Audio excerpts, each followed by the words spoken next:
汇集天下大事，聚焦华人热点。西雅图中文电台网络电视。2022年4月18日，西雅图市长布鲁斯 Harrell 宣布了有史以来西雅图第一个西雅图服务日全市志愿者活动 One Seattle Day of Service 将于2022年5月21日举行，在所有7个市议会的议区的80多项不同活动中，将提供超过2200个志愿者的机会。我爱西雅图，我知道许多邻居都对我们的城市有着同样的感情，并希望西雅图成为更美好的一个城市。在我的政府努力应对紧迫挑战的时候，我每天都听到西雅图居民在寻找解决方案的方法。今天我很高兴地宣布一个西雅图服务日，这是一个让每个人都能够参与进来并回馈社会的新的机会。西雅图市长哈了如此说。As organizations, we have a mission to develop and deploy veterans into under-resourced communities. I'm super happy to be a part of today activity here in Little Saigon. It's a community that I grew up with my family in over 30 years ago. But I'm here to join the mayor in a very, very special occasion. So without further ado, let me introduce you our wonderful, awesome mayor, Bruce Harrell. Thank you, Lynn. We got some energy in here. Thank you, Lynn. I'll speak loudly, speak over the noise. I think many of you know Lynn is a regional manager with the Mission Continues, and I want to thank him for his continued advocacy and hard work in this community. Thank you very much, Lynn. So I know many of you may have questions about other issues, but what we're here today is to talk about a movement in Seattle that will be known as One Seattle Day of Service. Now, this One Seattle Day of Service is put together by our executive team. It will occur on May 21st, 2022. That is a Saturday. And the activities will start around 9 in the morning. Drew Lee, our head of SPU. We have Vincent Berthley. I tried to do this, Vincent. It's French. Bertha. Maya Mendoza from the Extra from the Sounders. You see we're sporting the gear here. John Scholes from the DSA, Downtown Seattle Association. Thank you, John, for being here. And Monisha Singh from the CID-BIA, just to mention a few folks that sort of symbolizes what this day of service is going to be. So I wanted to introduce those folks because on this particular day, we're going to have about 88 total events all around the city, all around our 84 square miles. We're going to have over 2,000 opportunities for people to chime in and do what they can, no matter what level of physical level they have or interest level that they have. We have over 72 community partners, and that list continues to grow. What are we going to be doing? We're going to be doing what we're doing today: cleaning, planting trees, laying down bark, graffiti removal, an all hands on deck approach. We're going to be sorting food for the food banks. We're going to do everything that's something that everyone can sort of pitch in. And why are we doing this? And we're going to do it not just one day a year. This is going to be symbolic of how we're going to get these problems done in our city.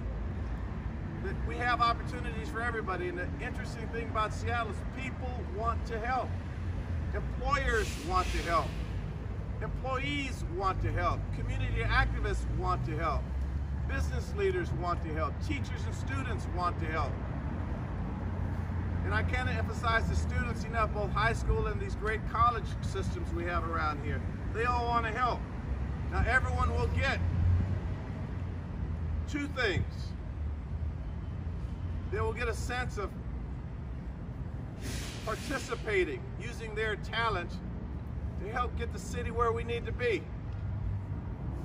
They'll get the self-fulfillment when they look in the mirror. They'll feel good about not just complaining about the problem, but doing something about it. And quite frankly, that's why people are called to public service. They'll get that. And secondly, and most importantly, they're going to get a t-shirt. One Seattle t-shirt to symbolize on that day what we will be doing. So you're going to see many strategies come out with this, what we call a many hands approach. A lot of my staff says many hands, many hands.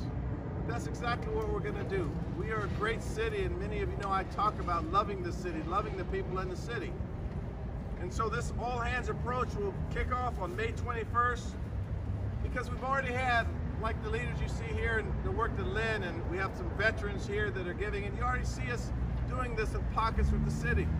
We can go out to West Seattle. I was at the Duwamish Waterway the other day. I was at High Point doing litter pickup. You see these pocket approaches, and this is what makes Seattle great. But we want to put that on a whole different level. We want to put energy and enthusiasm around there. This is the importance of working together. So we're going to have a website, seattle.gov. Is it /day of service, Monisha? That's backslash. Yes, Okay. sir. Seattle.gov /day of service, all one word. You could give us your information, and we're going to coordinate this. And I'll close before I introduce a phenomenal leader, Quinn Pham. Before I introduce Quinn, I'll say, you've heard me say this before, that what is sustainable?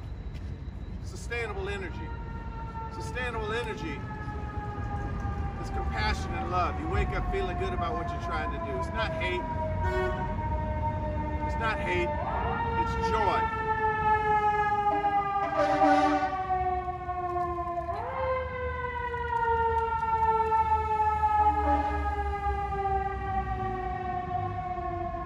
By the way, you guys remember the highest rating in the state, our fire department right there. And they're going to be involved in our day of service as well. But what is sustainable, what should wake people up is feeling good about what we're going to do with this city. We are not perfect. We will make mistakes, but we will lead with our heart and our compassion. So our one day of service is going to be emblematic of things to come on how we're going to actually get our city optimized and the people in it. So having said that, I'd like to introduce Quinn Pham from Friends of Little Saigon, the Executive Director. Quinn, please say a few words and thank you for being here. Really quiet today on this Monday morning. That was very different 3 months ago.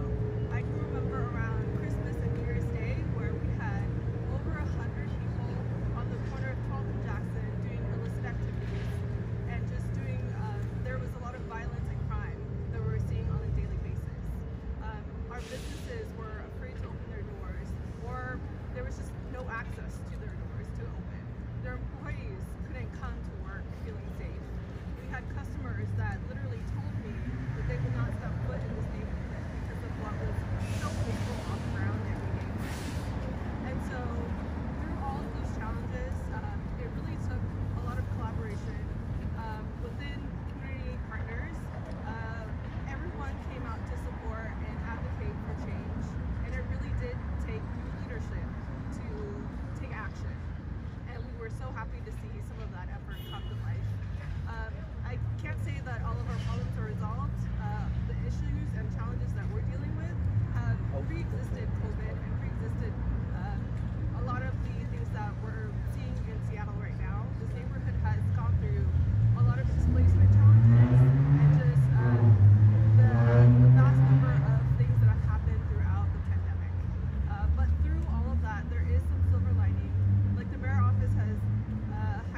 we think the sports and the athletic side are so important is because they're activating our community. They're bringing energy. And even if you are an athlete or just a person that appreciates sports, or you don't even appreciate sports, you do appreciate energy, positive energy, doing the best you can with whatever talent you may have. So that's our 1 day of service. We're gonna, like I say, all hands on deck and everyone can pitch in, so no excuses. And with that, I'll take some questions. Matt, you're first. I like the way you raise your hand too. You forgot the Kraken. Oh, the Kraken! Oh! I love the Kraken. So in light of, we were talking about graffiti here, and I know that's part of the day of service. What is your plan to tackle graffiti in the city of Seattle? Are you going to rely on volunteers to remove it?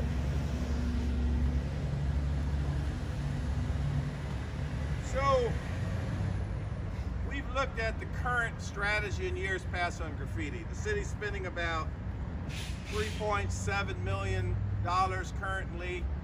We have about 15.5 FTEs.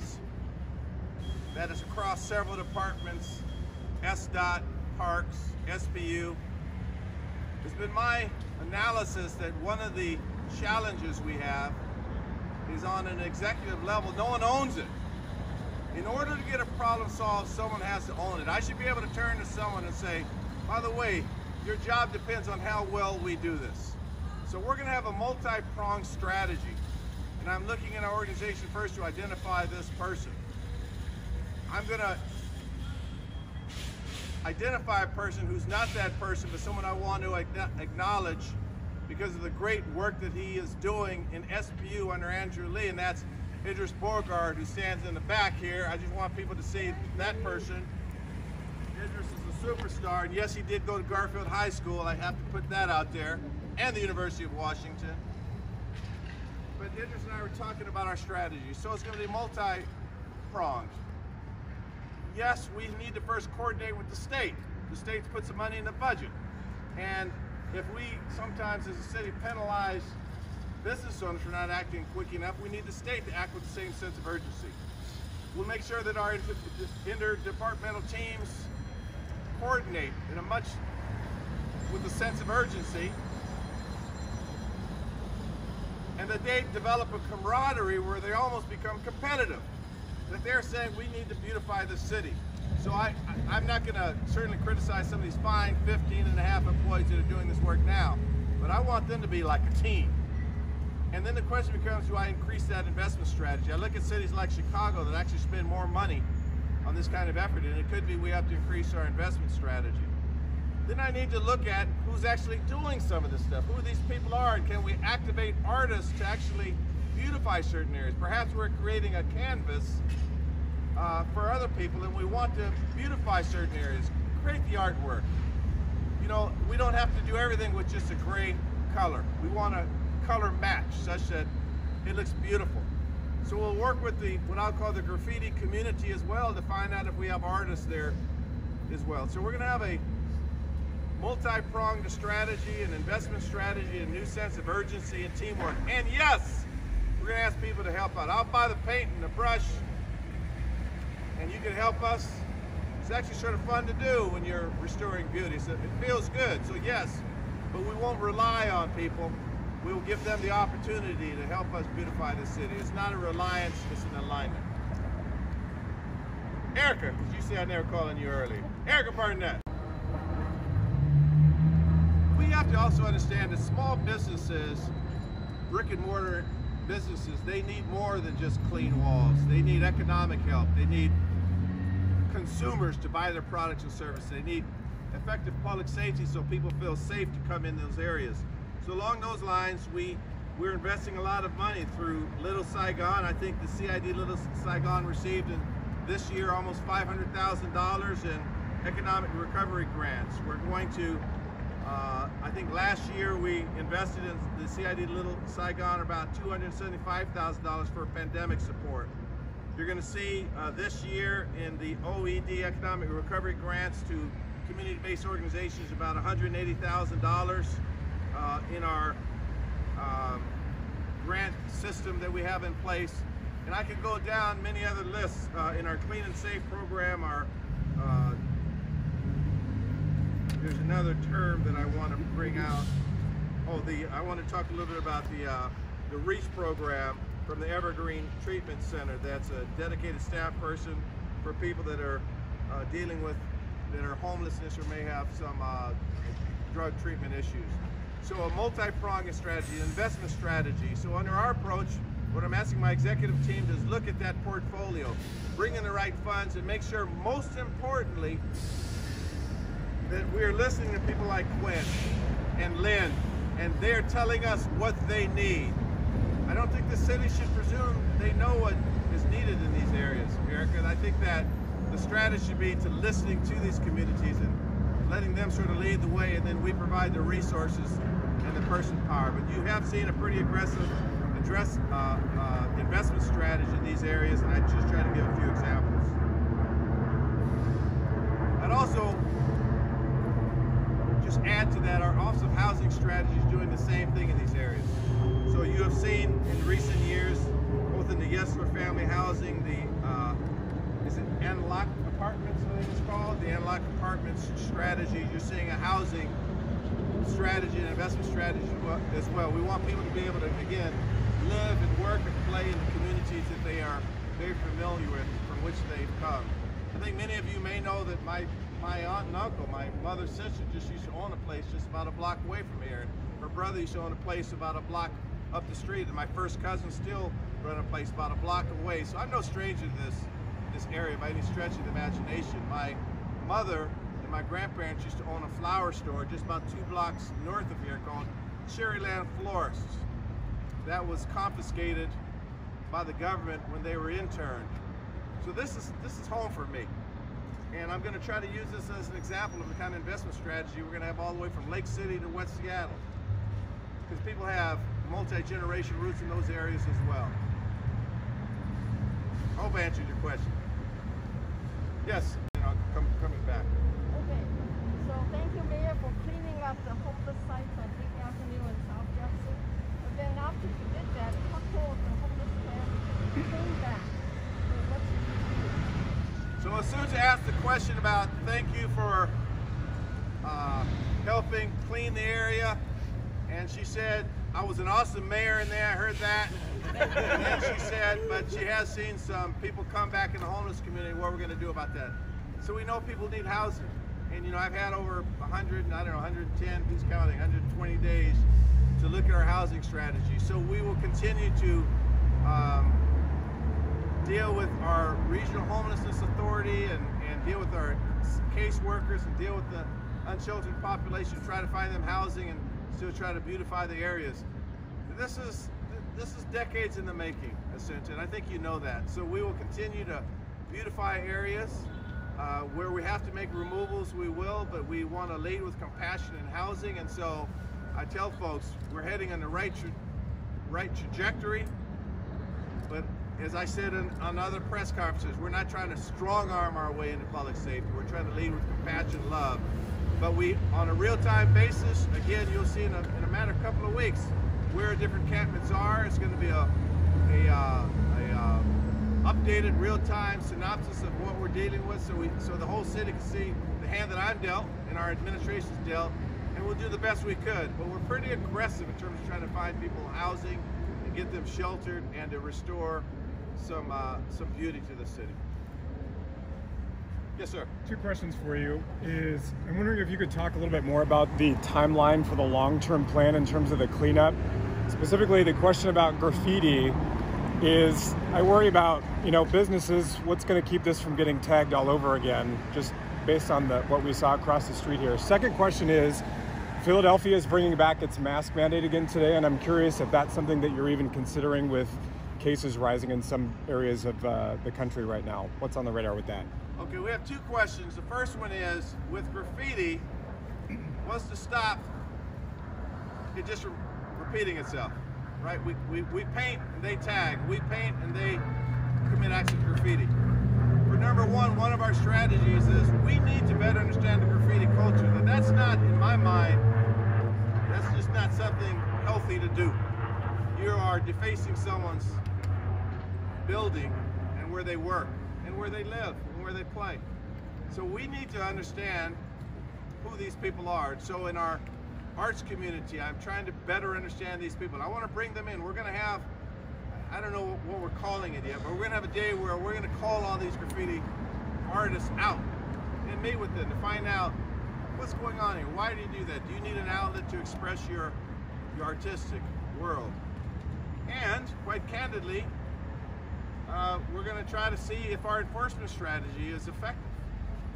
And I don't lead with that, but that's just a reality of what I have to concern myself with.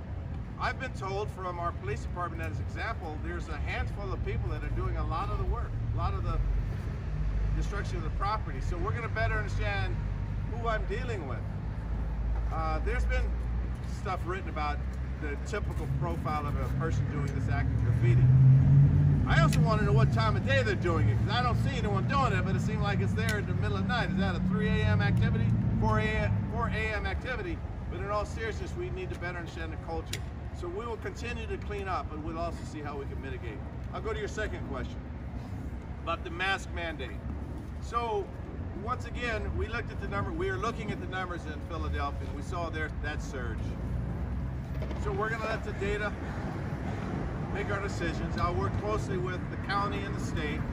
We have a team that works closely with them in looking at the mandate. As we speak, you're not hearing a mandate yet, but I reserve the right to support a mandate if the data suggests that.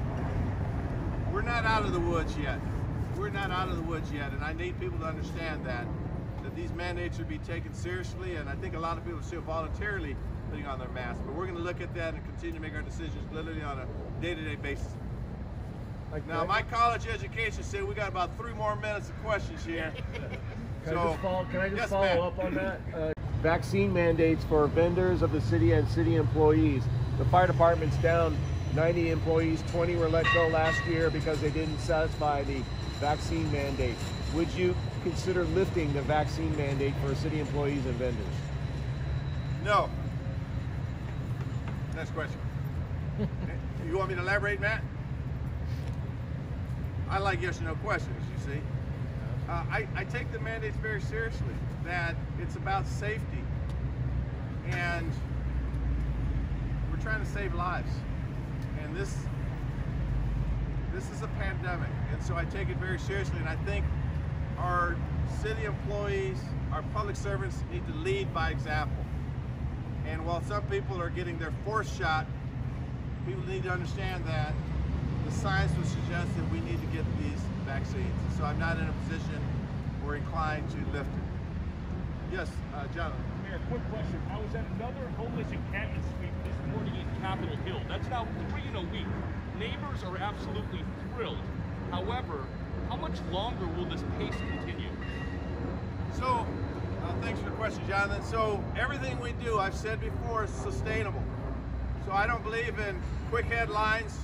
If you want to give me a good headlines, I'll take it. Don't get that one twisted. But it's got to be sustainable. So everything that we're doing is designed to be sustainable. And let me tell you something. Sometimes what you're not hearing is profound. This is what you're not hearing.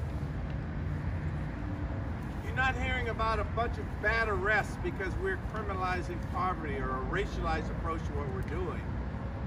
You're not hearing people being mean-spirited when they're doing this kind of work. Now, I was at an event, I think it was Saturday or Sunday this weekend, and a woman came up to me, and she was a very kind woman, and she was at the ballard removal, and she said, well, she believed in me and our approach, but she thought that some of the workers could have been a little more gentle, I suppose, is what she was saying. And I said that I will take that to heart, and I will talk to our team about that, because I truly believe that people want housing, they want help, and they want services. But the pace with which we are acting is sustainable, and I made sure that as we build our systems to be able to clean our city up and help people get housing. And you may recall, in my first 2 or 3 or 4 weeks, I said that. I said I had to build the systems to have optimal work and sustainable work. And quite frankly, let me make this very clear. You don't see us taking victory laps. okay?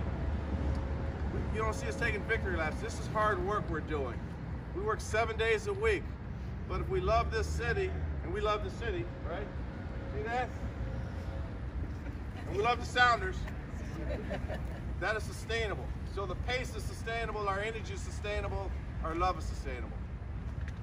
And if there's no other questions, you can't say I dodged the press. 5, 4, oh. Go ahead. You talked about I need to change now. If I'm gonna be just candid with you, the state, I keep talking about the state as well, because if you go down I-5 and you go down some of these I-90 or some of these other areas, I'm not saying a sense of urgency, and they did put some money in the budget for us, so then it's incumbent upon us to partner, dare I say, yell at the state to help us do this. Because if we're going to show the commitment and the energy behind this, and they put some funds, then we got to get going. So we're going to make our investment strategy here in the next several weeks.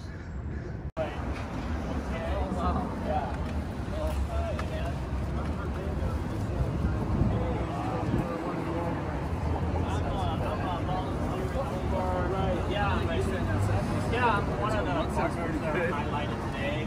That's nice. What, You have arrived.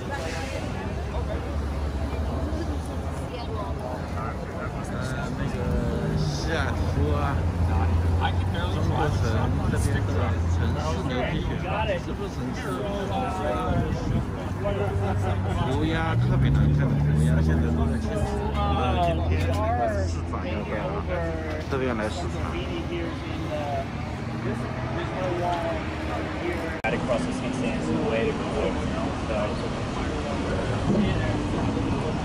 That's David Della, former council member there, community activist and leader, helping out with his neighborhood he grew up in. yeah, man.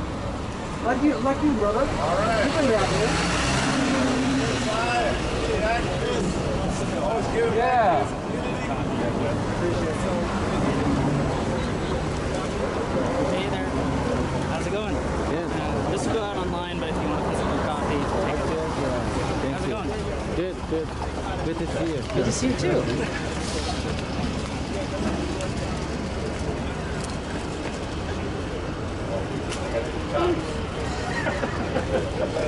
Carroll, do the bottom part too? No, that's my job. That's David's job. I can get down, but I don't know if I can get back up. But it's something else. Say, man, Yeah, that's all right. All right. We're tag team.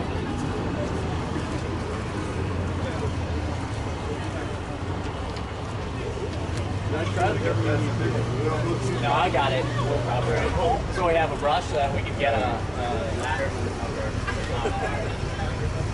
Yeah, I bring Louis Brothers and Billy Combat. I'm glad it's not raining. Yeah, thank goodness for that.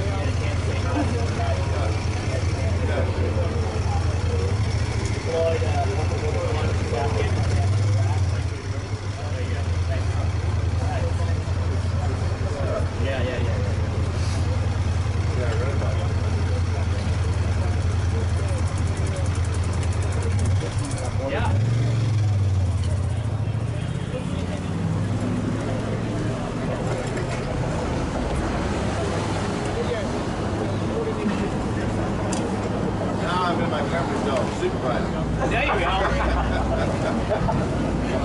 Somebody got to do it. Somebody got to step back and see the big pictures, right?